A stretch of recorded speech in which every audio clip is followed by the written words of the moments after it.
নিউটনের প্রথম সূত্রে কিন্তু একটা জিনিস বলা আছে বল, তাই না? বল।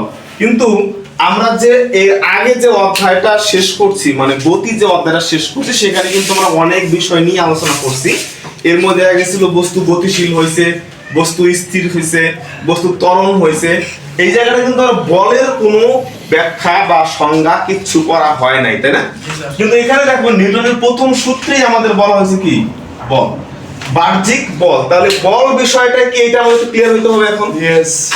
তো এই বল যে বিষয়টা, সেটা হচ্ছে যে যা কিছু কোন বস্তুকে প্রয়োগ করার পর যদি বস্তুর অবস্থার পরিবর্তন ঘটে, মানে গতিশীল বস্তু গতিশীল থেকে আরো গতি বাড়ে বা থেমে যায়, আর স্থির বস্তু তার অবস্থার পরিবর্তন মানে যদি সে স্থির থেকে গতিশীল হয়, তাহলে এটাকে আমরা বল বলবো।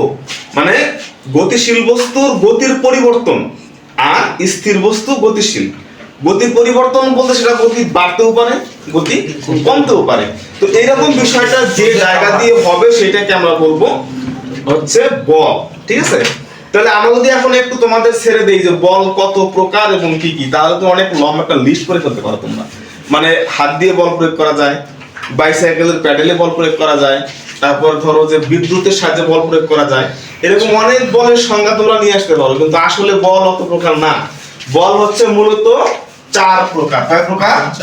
4 প্রকার। আর এই 4 প্রকার বলকে যদি আমরা তার যে কাজ করার যে শক্তি বা পাওয়ার, এইটার উপর নির্ভর করে কম বেশি আছে, সেটা যদি আমরা একটু দেখাই, তাহলে এইভাবে হয় যে শতদাম। কি বলছি আমি এখানে? শতদাম। এই শতদাম দিয়ে তোমরা সহজেই 4 প্রকার বলের মধ্যে কোন বলটা সক্রিয় বল, সব থেকে শক্তিশালী বল, সেটাকে নিতে পারবা। সব থেকে দুর্বল বল সেটা নিতে পারবা। তার মাঝামাঝি কোন বলগুলো আছে সেগুলো আমাদের যেখানে আছে। এই 4টা হচ্ছে মৌলিক বল। মূলত এই 4টা কি বল? মৌলিক বল। তার মধ্যে দেখো দ্বন্দ্বের সাথে হচ্ছে সবল নিউক্লিয় বল, ততে হচ্ছে তড়িৎ চুম্বকীয় বল, দয়াকার দা হচ্ছে দুর্বল নিউক্লিয় বল, আর মতে হচ্ছে মহাকর্ষ বল। তো মূলত তোমরা কিন্তু এই বলটা সম্পর্কে সবাই জানো যে মহাকর্ষ বল একটা আছে বিজি, তাই না? এই বলটা সম্পর্কে সবাই মোটামুটি একটু ধারণা আছে সবার, কিন্তু সবল নিউক্লিয় বল সম্পর্কে ধারণা নাই, তড়িৎ চুম্বকীয় বল সম্পর্কে ধারণা নাই, দুর্বল নিউক্লিয় বল সম্পর্কে ধারণা নাই। আজকের এই ক্লাসে ইনশাআল্লাহ আমরা সবগুলো বল সম্পর্কে ধারণা দেওয়ার চেষ্টা করব। তো প্রথমেই আমরা যেটা দেখতেছি, দেখো এখানে সবল নিউক্লিয় বল আছে, তড়িৎ চুম্বকীয় বল আছে, দুর্বল নিউক্লিয় বল আছে এবং মহাকর্ষ বল আছে। আচ্ছা, এটুকু ক্লিয়ার আছে সবাই? ঠিক আছে।